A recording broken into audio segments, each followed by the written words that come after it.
Hello students, welcome to BM academy. দেখো, ইলেকট্রোকেমিস্ট্রির যে পার্টটা আমরা আলোচনা করেছি সেখান থেকে আমরা দেখেছি যে যদি এরকম করে একটা সেলের স্ট্রাকচার গঠন করা হয়, এটা সল্ট ব্রিজের চিহ্ন, তোমরা নিশ্চয়ই বুঝতে পারছো। এরকম যদি আমরা একটা স্ট্রাকচার গঠন করি তাহলে আমরা জানি যে এটা একটা হাফ সেল, এটা একটা হাফ সেল, এবং টোটাল সেলটার যদি ইএমএফ ভ্যালু বের করতে বলা হয় তাহলে আমরা জানি যে এর ফর্মুলা হচ্ছে ই আর মাইনাস ই লেফট, অর্থাৎ রাইট সাইডের তড়িৎদ্বার বিভব মাইনাস লেফট সাইডের তড়িৎদ্বার বিভব, তাই তো।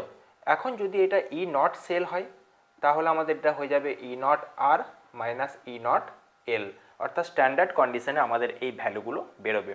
কিন্তু একটা জিনিস লক্ষ্য করে দেখো যে এই যে ই আর এর ভ্যালু যদি আমরা শুধু একটা নির্দিষ্ট পরিমাণ হাফ সেলের ক্ষেত্রে নির্ণয় করতে চাই, বা এই যে ই নট আর এর ভ্যালু অর্থাৎ স্ট্যান্ডার্ড কন্ডিশনে এদের প্রত্যেকটা হাফ সেলের যে ই নট আর এর ভ্যালুগুলো হবে, যদি শুধু শুধু আমরা ইন্ডিভিজুয়ালি যদি বের করতে চাই তাহলে আমাদের কি করতে হবে, তাহলে পরে আমাদের কিন্তু আমরা ডিরেক্ট এই মানগুলো নির্ণয় করতে পারবো না। অর্থাৎ এমন কোনো প্রসেস এখনও বের হয়নি যে শুধুমাত্র একটি নির্দিষ্ট হাফ সেল নিয়ে তার ই নট ভ্যালুটা বের করে দেওয়া যাবে, অর্থাৎ স্ট্যান্ডার্ড কন্ডিশনে।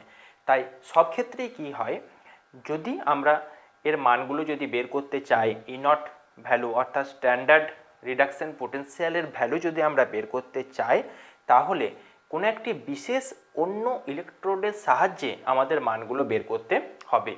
যে বিশেষ ইলেকট্রোডের সাহায্যে মানগুলো বের করা হয় সেটাকে বলা হয়ে থাকে স্ট্যান্ডার্ড হাইড্রোজেন ইলেকট্রোড, বা আমরা সংক্ষেপে বলতে পারি SHE, স্ট্যান্ডার্ড হাইড্রোজেন ইলেকট্রোড, বা আমরা বলতে পারি যে প্রমাণ হাইড্রোজেন তড়িৎদ্বার বিভব। IUPAC রুলস অনুযায়ী এই হাইড্রোজেনের তড়িৎদ্বার বিভবের যে মান, সেই মানটাকে ধরে নেওয়া হয়ে থাকে 0, অর্থাৎ এই 0 সাপেক্ষে আমাদের যা মান বেরোবে এদের, সেই যে বিভব পার্থক্যটা হবে সেটাই হয়ে যাবে এই নির্দিষ্ট পরিমাণ তড়িৎদ্বারটির তড়িৎ বিভব। কারণ দেখো, একটা জিনিস লক্ষ্য করে, এর মান তো 0, তাই 0 থেকে যখন আমরা এটা বাদ দেবো তাহলে বিভব পার্থক্য যেটা বেরোবে এবং তড়িৎদ্বার বিভব যেটা হবে দুটোই কিন্তু এটার জন্য সেম থাকবে। আবার আলাদা করে যদি আমি এটার জন্য বের করি সেখানেও আমাদের একই ঘটনা ঘটবে।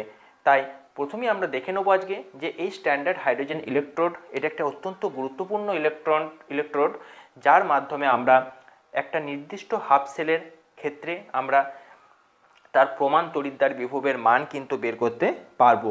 পাশাপাশি আমরা বের করতে পারবো যে ওই হাইড্রোজেন ইলেকট্রোডের মধ্যে যদি কোনো সলিউশন দেওয়া হয় কোনো একটা অ্যাসিডের, যেখানে H+ আয়ন থাকবে, সেক্ষেত্রে তার কি তড়িৎদ্বার বিভব হবে সেই মানগুলো প্রত্যেকটাই আমরা কিন্তু বের করতে পারবো। তো সেগুলোই আমরা আজকে ক্লাসে ধীরে ধীরে আলোচনা করব। প্রত্যেকটা টার্ম তোমরা লিখে রাখবে, তাহলে দেখবে বুঝতে সুবিধা হবে।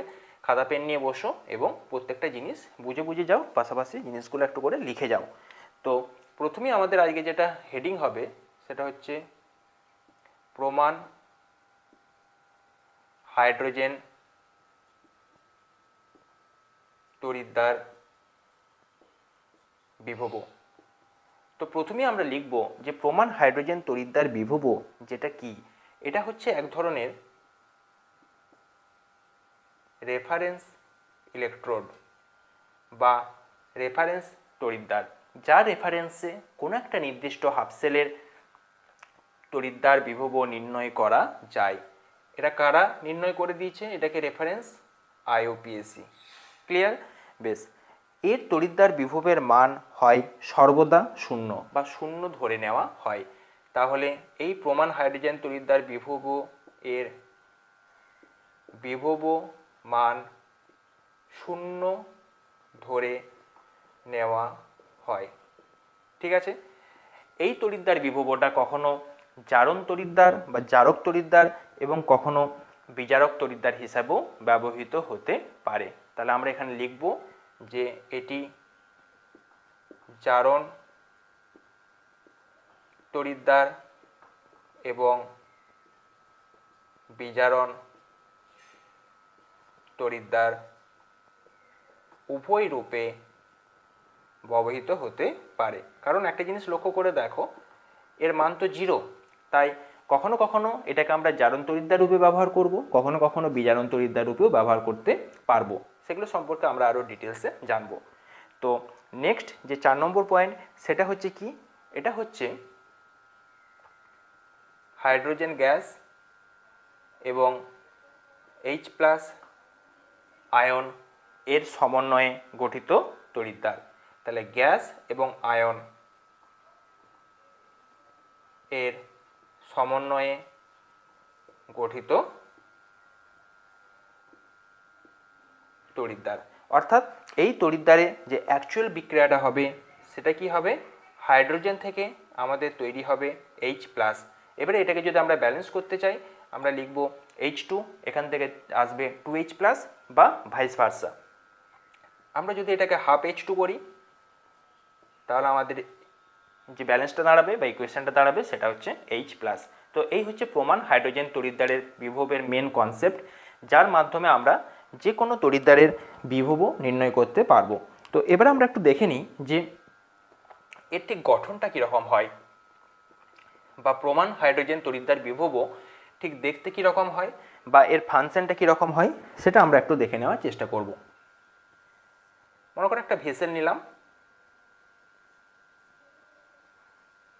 এই ভেসেলের মধ্যে এরকম একটা নল নিলাম, এখানে মনে করো সলিউশন দেওয়া আছে। যে সলিউশনটা দেওয়া আছে তার মধ্যে অবশ্যই কিন্তু H+ আয়ন থাকতে হবে। মনে করো আমরা নিয়ে নিলাম HCl সলিউশন, আচ্ছা 1 মোলার নিয়ে রাখলাম। আচ্ছা এবারে এখানে মনে করো আমরা হাইড্রোজেন গ্যাস ঢোকালাম এর মধ্য দিয়ে, সেটা রাখলাম 1 অ্যাটমসফিয়ারিক প্রেসারে, আর এর ভেতরে একটা প্লাটিনাম ইলেকট্রোড দেওয়া থাকে, যার এখানে একটা এরকম ঠিক দেখতে হয়। তাহলে প্লাটিনাম ইলেকট্রোড যেটা দিলাম এটার নাম হয়ে গেল প্লাটিনাম ইলেকট্রোড, হয়েছে বেশ। এখানে এবারে টেম্পারেচারটা ফিক্সড করে দেওয়া থাকে 25 ডিগ্রি সেন্টিগ্রেড বা রুম টেম্পারেচার। আচ্ছা এটা একটা গ্লাস জ্যাকেট উল্টানো আকারে রাখা রয়েছে, এখানে হাইড্রোজেন গ্যাস, পিওর একদম হাইড্রোজেন গ্যাস ঢোকানো হচ্ছে। তাহলে বিক্রিয়াটা কি ঘটে দেখো, এর মধ্য দিয়ে যখন হাইড্রোজেন গ্যাস ঢোকে তখন হাইড্রোজেন গ্যাসকেই প্রেসারের এমন প্রেসারে রাখা হয় যেটা হাইড্রোজেন গ্যাসটা নিচের দিকে নামতে থাকে। নিচের দিকে নামার পর বেশিরভাগ হাইড্রোজেন গ্যাস এই যে প্লাটিনাম তারের যে সারফেসটা রয়েছে বা পৃষ্ঠতলটা রয়েছে, এই পৃষ্ঠতলে বেশিরভাগ হাইড্রোজেন গ্যাস কিন্তু শোষিত হয়ে যায়। ভালো করে বোঝো, যে সমস্ত হাইড্রোজেন গ্যাসগুলো এইদিকে ঢুকলো বাইরে থেকে, এই যে প্রেসারটা দেওয়া রয়েছে এই প্রেসারের মধ্যে হাইড্রোজেন গ্যাসটা ঢুকে নিচের দিকে আসতে শুরু করে। নিচের দিকে আসার পর এই যে প্লাটিনামের যে সারফেসটা রয়েছে প্লাটিনাম ইলেকট্রোডের, এই সারফেসে বেশিরভাগ হাইড্রোজেন গ্যাস অধিশোষিত হয়ে যায়, কারণ প্লাটিনাম হাইড্রোজেন গ্যাসকে অ্যাবজর্ব বা অ্যাডজর্ব করতে পারে। তাহলে বেশিরভাগ হাইড্রোজেন গ্যাস, বেশিরভাগ H2 প্লাটিনাম তড়িৎদ্বারে কি হয়, শোষিত হয়, অধিশোষিত হয়, প্লাটিনাম তড়িৎদ্বারে অধিশোষিত হয়। এবারে যে পরিমাণ হাইড্রোজেনগুলো এখানে অধিশোষিত হলো, আর এইখানে যেহেতু আমরা দ্রবণটা HCl নিয়েছি তাই এই হাইড্রোজেন এবং HCl এর H+ আয়ন, এই আয়নগুলো কি হয়, এই আয়নগুলো একে অপরের সাথে সাম্যাবস্থাতে চলে আসে। অর্থাৎ আমরা এখানে লিখতে পারি যে H2 এবং H+ এরা পরস্পর সাম্যাবস্থায় আসে। এটা ব্যালেন্স করার জন্য 2H+ দিলাম, বা তোমরা এরকমভাবে লিখতে পারো। তাহলে ব্যাপারটা বোঝা গেল, এই হচ্ছে হাইড্রোজেন তড়িৎদ্বারের মেন ফাংশন। আচ্ছা পুরো কন্ডিশনটা দেখো স্ট্যান্ডার্ড কন্ডিশনে নেওয়া হয়েছে, তার কারণ টেম্পারেচার আমরা 25 ডিগ্রি ফিক্সড করেছি, যে সলিউশনটা নিয়েছি সেটা হচ্ছে 1 মোলার সলিউশন, যে গ্যাসটা নিয়েছি সেটা হচ্ছে 1 atm প্রেসার, তাই এটা হচ্ছে আমাদের স্ট্যান্ডার্ড কন্ডিশনে নেওয়া হয়েছে। এবং এখানে যে বিভবটা তৈরি হয়, অর্থাৎ এই যে প্লাটিনাম তড়িৎদ্বারে H2 গ্যাসগুলো শোষিত হলো এবং এই যে H+ আয়নটা রইল, এদের মধ্যে যে বিভব পার্থক্যটা সৃষ্টি হয় এবং তার জন্য যে বিভবটা সৃষ্টি হয় সেই বিভবটাকে বলা হয়ে থাকে প্রমাণ হাইড্রোজেন তড়িৎদ্বার বিভব। কেন প্রমাণ বলা হলো তার কারণটা আমরা প্রত্যেকটা স্ট্যান্ডার্ড কন্ডিশনে নিয়েছি, এবং যেহেতু এটা হাইড্রোজেন গ্যাসের জন্য বিভবটা তৈরি হলো সেই জন্য এটাকে বলা হয়ে থাকে হাইড্রোজেন তড়িৎদ্বার বিভব। এখানে দেখো দু প্রকার জিনিসের মধ্যে ইকুইলিব্রিয়াম তৈরি হচ্ছে, একটা হচ্ছে হাইড্রোজেন গ্যাস যেটা এর মধ্যে অধিশোষিত হয়েছে, এবং দ্বিতীয়টা হলো এই সলিউশনের মধ্যে যে H+ আয়নগুলো রয়েছে তাদের মধ্যে একটা ইকুইলিব্রিয়াম তৈরি হবে। এবারে প্রথমেই দেখো বললাম যে এটা মুছে দিতে হলে এই স্ট্যান্ডার্ড হাইড্রোজেন ইলেকট্রোড দুরকমভাবে ব্যবহৃত হতে পারে, একবার জারণ হিসাবেও ব্যবহৃত হতে পারে, জারণ তড়িৎদ্বার, বা রিডাকশন পোটেনশিয়াল হিসাবে ব্যবহৃত হতে পারে এবং বিজারণ তড়িৎদ্বার হিসাবেও ব্যবহৃত হতে পারে। তাহলে আমরা দুটো জিনিসই দেখে নেব যে কখন কীরকম ব্যবহারটা হচ্ছে, সেটা সম্পর্কে আমরা এবার একটু আলোচনা করব। তাহলে প্রমাণ হাইড্রোজেন ইলেকট্রোড, প্রথমে মনে করো আমরা এটাকে রাখলাম অ্যানোড হাফ সেলে। খুব ভালো করে বোঝার চেষ্টা করো, হাইড্রোজেন তড়িৎদ্বারটাকে আমরা রেখেছি অ্যানোডে এবং অপর একটা তড়িৎদ্বারকে আমরা রাখছি মনে করো ক্যাথোডে। ক্লিয়ার? তাহলে অ্যানোড হাফ সেলে যখন এটাকে রাখবো তাহলে এর কি হবে? অ্যানোডে আমরা জানি জারণ ঘটে। জারণ ঘটা মানে হচ্ছে এই যে H2 আমরা নিয়েছি, H2 থেকে তৈরি হবে 2H প্লাস প্লাস 2E। বোঝা গেছে? বেশ। সেলটা কীরকম হবে? প্ল্যাটিনাম হাইড্রোজেন, আমরা এইভাবে লিখবো, লেখার টেকনিকটা দেখে নাও।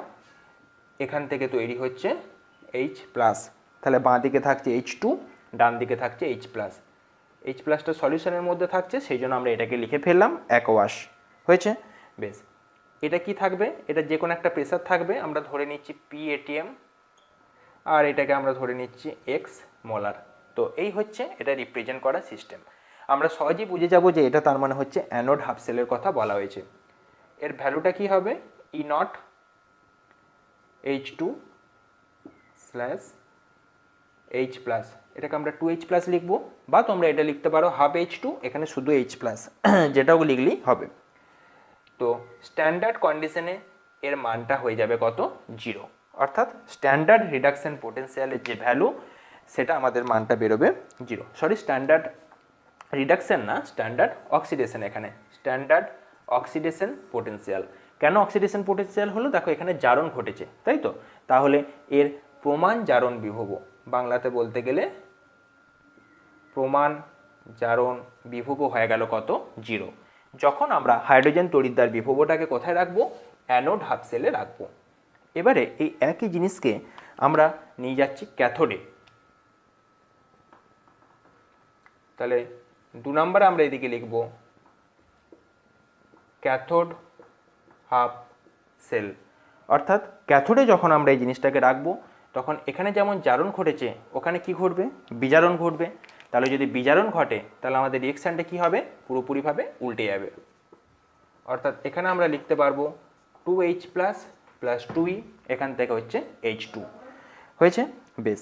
এবারে এখানে যে সেলের রিপ্রেজেন্টেশনটা, সেটা হচ্ছে H প্লাস অ্যাকোয়াস, এখান থেকে হবে প্ল্যাটিনাম H2। আচ্ছা, প্ল্যাটিনাম লেখার অর্থ হচ্ছে, দেখো প্ল্যাটিনাম তারের সারফেসে হাইড্রোজেন গ্যাসগুলো শোষিত হচ্ছে, সেই জন্য আমরা আগে প্ল্যাটিনাম লিখছি। এখানে অ্যাকোয়াস লিখছি কেন? তার কারণটা হচ্ছে এটা জলীয় দ্রবণ থেকে আসছে বলে। তাহলে এখানে এটা XM লিখে রাখলাম। ঠিক আছে? যে স্ট্যান্ডার্ড কন্ডিশনে নয়, নর্মাল কন্ডিশনে এটা যা খুশি মোলার হতে পারে, সেই জন্য X লিখছি। আর এটাকে আমরা মনে করো আবার PATM বা P অ্যাটমসফিয়ার লিখে রাখলাম। তাহলে পরে এখানে যে ভ্যালুটা দাঁড়াবে H প্লাস থেকে H2, 2H প্লাস থেকে H2, এর ভ্যালুটাও কিন্তু এখানে দাঁড়াবে 0। দুটো ক্ষেত্রে আমাদের মান দাঁড়াবে 0। তাহলে এটা যেমন স্ট্যান্ডার্ড অক্সিডেশন পোটেনশিয়াল, এটাকে আমরা বলবো স্ট্যান্ডার্ড রিডাকশন পোটেনশিয়াল। কেন রিডাকশন পোটেনশিয়াল বললাম? তার কারণটা দেখো এখানে বিজারণ ঘটেছে, সেই জন্য স্ট্যান্ডার্ড রিডাকশন পোটেনশিয়াল। অর্থাৎ প্রমাণ বিজারণ বিভব। কিন্তু আমাদের খেয়াল রাখতে হবে দুটো ক্ষেত্রেই এর ভ্যালুটা কত হবে? এর ভ্যালুটা কিন্তু দুটো ক্ষেত্রেই 0 হবে। তাহলে আমরা প্রত্যেককেই বুঝতে পারলাম যে স্ট্যান্ডার্ড হাইড্রোজেন ইলেকট্রোড এর ভ্যালুয়েশনটা কি। অর্থাৎ এর গুরুত্বটা হচ্ছে যে IUPAC রুলস অনুযায়ী এদের যে বিজারণ বিভব বা জারণ বিভব যে ক্ষেত্রেই ব্যবহার করি না কেন, আমাদের এর মানটা হয়ে যাবে কত? 0।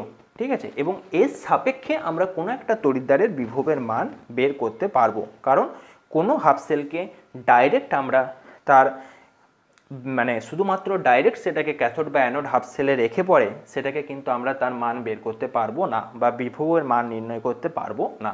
আরেকটা জিনিস খেয়াল রাখতে হবে আমাদের, যে এর বিভবটা 0 ধরে নেওয়া হচ্ছে, শুধুমাত্র সেটা 25 ডিগ্রি সেন্টিগ্রেডেই পসিবল হবে। অর্থাৎ প্রমাণ হাইড্রোজেন তড়িৎদ্বার বিভবের যে কন্ডিশন, সেই কন্ডিশনটা মানতে গেলে আমাদের টেম্পারেচার কিন্তু মাস্ট বি 25 ডিগ্রি সেন্টিগ্রেড।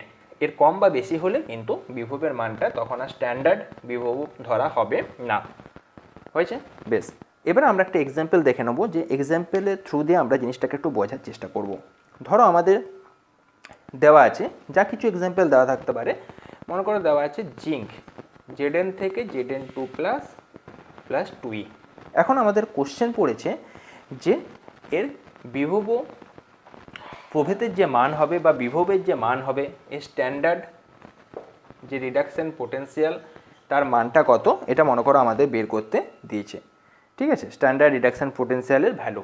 তো প্রথমেই আমরা কি করব, এরকম যদি কোনো কোশ্চেন পড়ে, মানে আমি তোমাদের একটু এক্সপ্লেনেশনটা দেওয়ার চেষ্টা করছি, যে এখানে একটা জিঙ্কের রড রাখবো, এই রডটা হবে জিঙ্কের, এখানে যে সলিউশনটা নেবো সেটা হচ্ছে জিঙ্কের কোনো সলিউশন নিতে হবে, আমরা নিয়ে নিলাম ZnSO4। ঠিক আছে, কনসেন্ট্রেশনটা রাখলাম 1 মোলার, যেহেতু স্ট্যান্ডার্ড কন্ডিশনে বের করছি। পাশাপাশি আমাদের ডান দিকে নিতে হবে অপর একটি তড়িৎদ্বার, সেই তড়িৎদ্বারটা আমরা নেবো এখানে প্ল্যাটিনাম তড়িৎদ্বার। ক্লিয়ার, প্ল্যাটিনাম তড়িৎদ্বার। এদিকে হাইড্রোজেন গ্যাস থাকলো, এটা প্ল্যাটিনাম এবং প্ল্যাটিনামের সারফেস। ছবিটা ক্লিয়ার হয়েছে? বেশ, এখানে আমরা নিলাম HCl, নিয়ে নিলাম 1 মোলার HCl নিয়ে নিলাম, পিওর হাইড্রোজেন নিয়ে নিলাম, 1 অ্যাটমসফিয়ারিক প্রেসার। এবারে আমাদেরকে কি করতে হবে, এই দুটো সেলকে কানেক্ট করতে হবে, মাঝে গ্যালভানিক সেল রাখলাম।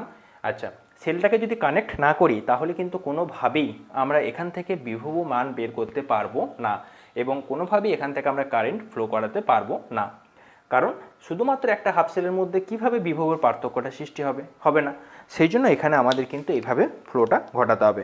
তাহলে পরে এই যে জিঙ্ক, এই জিঙ্কের ক্ষেত্রে আমরা জানি, আমরা অনেক আগে থেকে প্রথম দিন থেকেই পড়ে আসছি যে জিঙ্কের অক্সিডেশন ঘটবে, অক্সিডেশন ঘটার পর Zn2 সলিউশনে চলে আসবে, ইলেকট্রনগুলো এখানে থেকে যাবে, অর্থাৎ এই জিঙ্ক ইলেকট্রোডটা হয়ে যাবে নেগেটিভ ইলেকট্রোড হয়েছে। আর এখানে যেটা ঘটবে সেটা হচ্ছে জারণ, অর্থাৎ অক্সিডেশন যেখানে ঘটলো সেখানে তড়িৎদ্বারটা কিন্তু নেগেটিভ হবে, আর উল্টোভাবে যেখানে রিডাকশন বা বিজারণ ঘটবে তার তড়িৎদ্বারটা কী হবে, পজিটিভ হবে। তাহলে এই যে ইলেকট্রনগুলো রয়েছে, এই ইলেকট্রনগুলো কোন দিকে ফ্লো করতে শুরু করবে, এইভাবে ফ্লো করতে শুরু করবে। মাঝখানে আমাদের এখানে দেওয়া আছে গ্যালভানোমিটার যন্ত্র, অর্থাৎ এই যে যন্ত্রটা আমরা নিয়েছি, এখানে দেখা যাবে কিছুক্ষণ পরে এই যে মিটারটা, এই মিটারের কাঁটাটা কিন্তু শো করতে শুরু করবে। হয়তো এখান থেকে আমরা একটা রিডিং পেলাম, রিডিংটা হয়তো পেলাম x ভোল্ট, এরকম একটা রিডিং আমরা পেলাম, বা এর একটা মান পেলাম আমরা কিছুক্ষণ পর x ভোল্ট। তাহলে পুরোপুরিভাবে ব্যাপারটা তো আমরা বোঝার চেষ্টা করো, এখানে যে রিয়েকশানটা ঘটলো সেটা হচ্ছে Zn থেকে Zn2 প্লাস 2e। ক্লিয়ার? বেশ, তাহলে এখানে যদি জারণ ঘটে, এইদিকে বিজারণ ঘটেছে, তাহলে হাইড্রোজেনের জন্য বিজারণের যে রিয়েকশানটা, সেই রিয়েকশানটা দেখো একটু আগেই তোমাদেরকে বোঝানো হলো যে 2H প্লাস 2e সমান হচ্ছে H2। তাহলে বাঁ দিকে ঘটলো জারণ আর ডান দিকে ঘটলো বিজারণ, এই তড়িৎদ্বারটা হয়ে গেল পজিটিভ। প্রত্যেকটা জিনিস কিন্তু আমরা খুব ক্লিয়ারলি বুঝতে পারছি। আর ইলেকট্রন ফ্লো হচ্ছে নেগেটিভ থেকে পজিটিভের দিকে। এতটা অবধি ক্লিয়ার? বেশ, এবারে আমাদের পরীক্ষামূলকভাবে বা এক্সপেরিমেন্টালি আমরা যে মানটা পেয়েছি, যে Zn এর ক্ষেত্রে এই যে ভ্যালুটা, সেই ভ্যালুটা আমরা পেয়ে গেছি x ভোল্ট। তাহলে আমরা প্রথমেই সূত্রটা লিখতে পারি এরকমভাবে। আচ্ছা, এটা মুছে দিই, তাহলে খাতায় নিশ্চয়ই তোমাদের ছবিটা লেখা হয়ে গেছে, যদি না লেখা হয়েছে একটু পজ করে লিখে নাও বা ছবিটা এঁকে নাও। হয়েছে? বেশ, তাহলে এখানে একটা জিনিস লক্ষ্য করে দেখো যে আমরা এখানে লিখতে পারি E0 সেল সমান E0 R minus E0 L। আর মিন্স ডান সাইড মানে ক্যাথোড, এল মিন্স লেফট সাইড মানে হচ্ছে অ্যানোড। তাহলে ক্যাথোডে আমাদের যে বিজারণটা ঘটেছে সেটা হচ্ছে H প্লাস থেকে হাইড্রোজেন, আর অ্যানোডে যে আমাদের বিজারণটা ঘটছে সেটা হচ্ছে, যদিও জারণ ঘটেছে কিন্তু বিজারণ বিভব হিসেবে আমরা লিখব Zn2 স্ল্যাশ Zn, কারণ আমরা জানি দুটো ক্ষেত্রেই কিসের মান নিতে হয়, বিজারণ বিভবের মান নিতে হয়। পুরো রিয়েকশনটাতে যদি আমাদের E0 সেলের ভ্যালু x দাঁড়ায়, অর্থাৎ যে ভ্যালুটা আমরা পেলাম এক্সপেরিমেন্টালি, সমান 0 minus E0 Zn2 plus Zn, তার মানে E0 Zn2 plus slash Zn সমান হয়ে যাবে যে ভ্যালুটা, সেটা হচ্ছে মাইনাস x ভোল্ট। অর্থাৎ একটা জিনিস লক্ষ্য করে দেখো, যদি আমাদের ওখানে যে x এর ভ্যালুটা আমরা পেয়েছিলাম, ঠিক আছে, গ্যালভানিক সেলে, সেই x এর ভ্যালুটা যদি 0.76 ভোল্ট হয়, মানে অ্যাকচুয়ালি এক্সের ভ্যালুটা এক্ষেত্রে ওটাই হবে 0.76 ভোল্ট। আমরা যদি পরীক্ষাটা করি তাহলে দেখতে পাবো যে এক্সের ভ্যালুটা হচ্ছে 0.76 ভোল্ট। তাহলে পরে আমরা এখানে জেডএন এর বিজারণ বিভবের মান লিখব -x, অর্থাৎ -0.76 ভোল্ট। কেন এই জিনিসটা হলো ভালো করে একটু বোঝার চেষ্টা করো। দেখো, বাঁ দিকে নিয়েছিলাম জিঙ্ক, ডান দিকে নিয়েছিলাম হাইড্রোজেন। জিঙ্কের কী ঘটেছিল? অক্সিডেশন। অর্থাৎ এখানে এই জিঙ্কের অক্সিডেশন ঘটার জন্য যে বিভবটা সৃষ্টি হয়েছিল সেই বিভবটা ছিল 0.76 ভোল্ট। কিন্তু আমরা এখানে জিঙ্কের বিজারণ বিভবের মান বের করছি, অর্থাৎ সেই জন্য মানটা একই থাকছে কিন্তু সাইনটা চেঞ্জ হয়ে -0.76 ভোল্ট আমাদের শো করছে। যদি আমরা এরকম বের করি যে জিঙ্কের স্ট্যান্ডার্ড, এটা তো স্ট্যান্ডার্ড রিডাকশন পোটেনশিয়াল অর্থাৎ প্রমাণ বিজারণ বিভব, যদি আমরা এরকম বের করি প্রমাণ জারণ বিভব কত হবে, তাহলে আমাদের যে মানটা বের হবে সেই মানটা হচ্ছে 0.76 ভোল্টই কিন্তু বের হবে। এত অবধি ক্লিয়ার হয়েছে? বেশ। আচ্ছা, এখানে একটা জিনিস লক্ষ্য করে দেখো, তোমাদের একটু বোঝার সাপেক্ষে বলছি যে যদি আমরা এখানে জিঙ্ক না রেখে হাইড্রোজেনের সাথে আমরা কপার নিতাম তাহলে ব্যাপারটা কি ঘটতো সেটা আমরা একটু বোঝার চেষ্টা করি। ঠিক আছে, এটা মুছে দিই। ধরো কপার নিয়েছি, তাহলে আমাদেরকে কিন্তু খেয়াল রাখতে হবে যে যদি আমরা কপার নিই, আমি ছবিটা একটু তাড়াতাড়ির মধ্যে আঁকছি, কপার নিলে কিন্তু কপারের ক্ষেত্রে আমরা জানি জিঙ্কের যেমন অক্সিডেশন ঘটলো, কপারের কিন্তু তখন বিজারণ ঘটবে। অর্থাৎ হাইড্রোজেনটাকে তখন কিন্তু আমাদের এই সাইডে নিতে হবে, এদিকে হাইড্রোজেন থাকবে আর এদিকে থাকবে আমাদের কপার। ক্লিয়ার? অর্থাৎ কপারের তখন কিন্তু বিজারণ ঘটবে, অর্থাৎ এটা রাইট সাইড হবে, এটা কিন্তু লেফট সাইড হবে। তখন আমাদেরকে যে মানটা লিখতে হবে সেটা হচ্ছে ই নট রাইট সাইড, অর্থাৎ ই নট কপার 2+ থেকে copper minus E not H+ থেকে হাইড্রোজেন। হয়েছে? বেশ। এবারে আমরা কি করব, এই যে Cu2+ এর মানটা বের করব। তাহলে ই নট সেলের মান যদি মনে করো আমাদের এক্ষেত্রে Y হয়, তাহলে Y সমান হয়ে যাবে ই নট কপার 2+ থেকে কপার -0, কারণ হাইড্রোজেনের জারণ এবং বিজারণ দুটো বিভবের মানই কি জানি আমরা 0। তখন Y সমান কিন্তু আমাদের হয়ে যাবে ই নট কপার 2+ থেকে কপার, অর্থাৎ স্ট্যান্ডার্ড রিডাকশন পোটেনশিয়ালের যে ভ্যালু, যে ভ্যালুটা আমাদের এই যন্ত্রের শো করবে এক্সপেরিমেন্টালি, সেই ভ্যালুটাই কিন্তু আমাদেরও রিডিংয়ে চলে আসবে। অর্থাৎ এই যে কপারটা আমরা নিয়েছি তার যে রিডাকশন পোটেনশিয়াল, সেই রিডাকশন পোটেনশিয়ালের ভ্যালু আর এই ওয়াইয়ের ভ্যালু দুটোই কিন্তু আমাদের সেম আসবে। বোঝা গেছে? বেশ। অর্থাৎ এর যে মান, এই মানটা জেনারেলি তখন 0.45 হয়, কপারের ক্ষেত্রে আমরা জানি যে এর মানটা হয় 0.34 ভোল্ট। অর্থাৎ এখানে কিন্তু আমাদের 0.34 ভোল্ট শো করবে এবং কপারের যে reduction potential value, standard reduction potential value, সেটাও কিন্তু আমাদের 0.34ই হবে। তাহলে ব্যাপারটা বোঝা গেল। যখন আমরা বাঁ দিকটাতে অক্সিডেশন করব, অর্থাৎ জিঙ্ক রাখবো, এখানে হাইড্রোজেন থাকবে, তখন কিন্তু আমরা যেহেতু জিঙ্কের অক্সিডেশন ঘটছে তাই এখানে যেটা শো করবে সেটা অ্যাকচুয়ালি অক্সিডেশন পোটেনশিয়াল ভ্যালু, সেটা সাইনটা চেঞ্জ করে আমরা রিডাকশন পোটেনশিয়াল ভ্যালুটা করব, সেই জন্য জিঙ্কের ক্ষেত্রে মাইনাস আসবে। আর কপার নিয়ে যখন করব, কপারটার অ্যাকচুয়ালি কী হচ্ছে, কপারটা ডান সাইডে থাকছে, ওর রিডাকশনই ঘটছে, হাইড্রোজেনের এখানে অক্সিডেশন ঘটছে, সেই জন্য কী করব, আমাদের যে ভ্যালুটা বের হবে সেই ভ্যালুটাই কিন্তু আমাদের রিডাকশন পোটেনশিয়াল ভ্যালু হিসাবে থেকে যাবে। দেখো এখানে কিন্তু কোনো মাইনাস সাইনের ব্যাপার আসছে না, অর্থাৎ এটাই হবে স্ট্যান্ডার্ড রিডাকশন পোটেনশিয়াল ভ্যালু। তো এই হচ্ছে হাইড্রোজেন তড়িৎদ্বার বিভবের মেন কনসেপ্ট, যার সাহায্যে আমরা পার্টিকুলারভাবে কোনো না কোনো একটা হাফ সেলের যে প্রমাণ তড়িৎদ্বার বিভব, সেই বিভবটা কিন্তু খুব সহজেই নির্ণয় করতে পারবো। কিন্তু সেটা একজনকে সাপেক্ষে করতে হবে। সেটা কার সাপেক্ষে করব? সেটা হচ্ছে হাইড্রোজেন তড়িৎদ্বারের সাপেক্ষে, যার ভ্যালুটা আইইউপিএসি রুলস অনুযায়ী কি ধরে নেওয়া হয়েছে? 0 ধরে নেওয়া হয়েছে। এবার আমরা একটা ম্যাথামেটিক্যাল প্রবলেম সলভ করব, তারপরেই এই পার্টটা শেষ করব।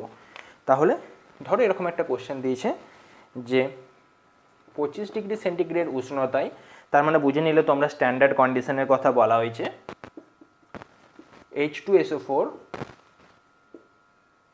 অ্যাকোয়া স্টেটে আছে, প্ল্যাটিনাম H2 গ্যাস নিলাম আমরা, এটা আমাদের দিয়ে দেওয়া আছে 0.05 মোলার। খুব ভালো করে কোশ্চেনটা লক্ষ্য করো। আর এখানে এটা দেওয়া আছে 1 atm প্রেসার। ঠিক আছে, কোনো ব্যাপার নেই, কিন্তু এখানে একটা জিনিস লক্ষ্য রাখতে হবে, এটা কিন্তু স্ট্যান্ডার্ড কন্ডিশনে নেই, কারণ এটা 1 মোলার দেওয়া নেই। যদি 1 মোলার থাকতো তাহলে সেটা স্ট্যান্ডার্ড কন্ডিশনে হতো। এবারে যেহেতু এটা স্ট্যান্ডার্ড কন্ডিশনে নেই, সেই জন্য এই যে তড়িৎদ্বার, এই তড়িৎদ্বারের বিভবটা জানতে চেয়েছে।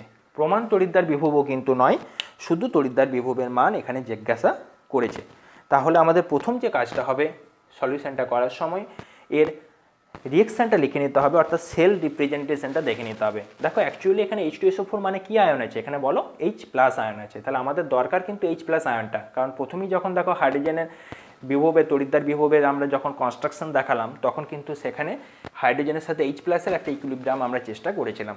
তাহলে আমরা এখানে লিখব যে এর যে সেল রিপ্রেজেন্টেশনটা হবে, H2SO4 থেকে আসবে H+ আয়ন, এটাকে আমরা অ্যাকোয়া স্টেটে রাখছি, স্ল্যাশ এটা হয়েছে, যেখানে এটা হচ্ছে 1 অ্যাটমসফিয়ার। এবারে তোমরা বলো যে এখানে কি আমরা 0.05 মোলার রাখবো নাকি অন্য কিছু রাখবো। দেখো আমরা ক্লাস 11-এর কনসেপ্ট থেকে জানি যে এই যে H2SO4টা রয়েছে, এই H2SO4টা অ্যাকচুয়ালি দুটো H+ আয়ন রিলিজ করে। একটা H2SO4 দুটো H+ আয়নকে রিলিভ করতে পারে। অর্থাৎ এর যদি কনসেন্ট্রেশন 0.05 মোলার হয়, একটা H2SO4 থেকে দুটো H+ আয়ন পাওয়া যাচ্ছে, অর্থাৎ এর মানটা হয়ে যাবে 2 × 0.05 মোলার, অর্থাৎ 0.1 মোলার। ক্লিয়ার? বেশ, বা 0.10 মোলার। তাহলে আমাদের এখানে যে মানটা দাঁড়াবে সেটা হচ্ছে 2 × 0.05, অর্থাৎ 0.10 মোলার। হয়েছে? ব্যাপারটা বোঝা গেছে? বেশ, অর্থাৎ এটাকে আমরা লিখতে পারি 1/10 মোলার বা 10⁻⁻1 মোলার। তাহলে এই ভ্যালুটা আমরা কিন্তু পেয়ে গেলাম। এবারে আমরা কি করব, আমরা যে সেল রিপ্রেজেন্টেশনের যে মেন রিয়েকশন জানি, সেই রিয়েকশনটা এবারে ফলো করার চেষ্টা করব। ঠিক আছে? এখানে তো আর রাইট সাইড লেফট সাইড নেই, এখানে দেখো একটাই তড়িৎদ্বার বিভব দিয়েছে। ঠিক আছে? হাইড্রোজেন তড়িৎদ্বারটাকে ডোবানো হয়েছে H2SO4 সলিউশনে, তাহলে বিভবের মানটা কত হবে। তাহলে এখানে যে আমাদের ভ্যালুটা বের করতে হবে, ই ভ্যালু বের করতে হবে, কার বের করতে হবে, H+/H2। তাহলে বিজারণ বিভব বেরোবে আমাদের সমান E0। কার ক্ষেত্রে বের করব, একই রাখছি, H+H2। তোমরা এখানে বাঁদিকে 2H+ করে লিখে রাখতে পারো, কোনো অসুবিধার কিছু নেই। -0.059/n log of concentration of product by concentration of reactant base 10। এবারে এই E0-এর ভ্যালুটি হয়ে যাবে 0। আমরা জানি যে স্ট্যান্ডার্ড কন্ডিশনে হাইড্রোজেনের ইলেকট্রোড পোটেনশিয়াল 0, তাহলে 0.059 হচ্ছে n। এখানে দেখো H2SO4-এর কতগুলো আয়ন ছাড়ছে, দুটো আয়ন ছাড়ছে। অর্থাৎ এই রিয়েকশনটাকে যদি আমরা লিখি এরকম করে, দেখো 2H+ + 2E সমান কিন্তু আমাদের দাঁড়াবে H2। এই তো ইকুয়েশন। তাহলে এখানে কয়টা ইলেকট্রন হচ্ছে, দুটো। তাহলে যতগুলো ইলেকট্রন ট্রান্সফার হয় বা চেঞ্জ হয় সেটাই হচ্ছে n এর সংখ্যা। এটা আমরা খুব ভালো করে জানি প্রথম দিন থেকে। তাই এখানে n এর মানটি আমরা বসিয়ে ফেললাম 2। হয়েছে? লগ কনসেন্ট্রেশন অফ প্রোডাক্টের কনসেন্ট্রেশন বাই রিয়েক্ট্যান্টের কনসেন্ট্রেশন এবার আমাদেরকে লিখতে হবে। তাহলে এই যে ইকুয়েশনটা আমরা লিখেছি, প্রোডাক্ট হিসেবে আছে হাইড্রোজেন, রিয়েক্ট্যান্ট হিসাবে আছে H+। হাইড্রোজেনের কনসেন্ট্রেশন যেহেতু এর একটা গ্যাস এবং পিওর অবস্থাতে আছে, তাহলে এর যে মান হবে সেই মানটি হবে 1। আমরা কিন্তু জানি এটা। আর রিয়েক্ট্যান্ট যেটা লিখেছি H+ তার স্কোয়ার, এটা হয়ে যাবে এর ভ্যালু। তাহলে নিচের লাইনে আমরা লিখতে পারি -0.059/2, এই লগ লিখলাম 1/H+-এর জায়গায় আমরা কত লিখব, 10⁻⁻1, 10⁻⁻1 তার স্কোয়ার। 10⁻⁻1 কোথা থেকে পেলাম, দেখো মানটা আমাদের দিয়ে দিয়েছে। বেশ, তাহলে এর যদি আমরা ভ্যালুটা ক্যালকুলেট করি, তাহলে এটা 10⁻2 হবে, ওপরে উঠে গেলে 10⁻2 হবে, 2টা সাইডে চলে আসবে, 2 কেটে যাবে, অর্থাৎ পুরো যে ফাইনাল ভ্যালুটা আমাদের দাঁড়াবে সেই ভ্যালুটা হবে এরকম, যে -0.059/2 × 2। তোমরা নিজেরা ক্যালকুলেশনটা করে দেখো, দেখো এটাই দাঁড়াবে। আলটিমেটলি ভ্যালুটা দাঁড়াবে -0.059 ভোল্ট। অর্থাৎ এই যে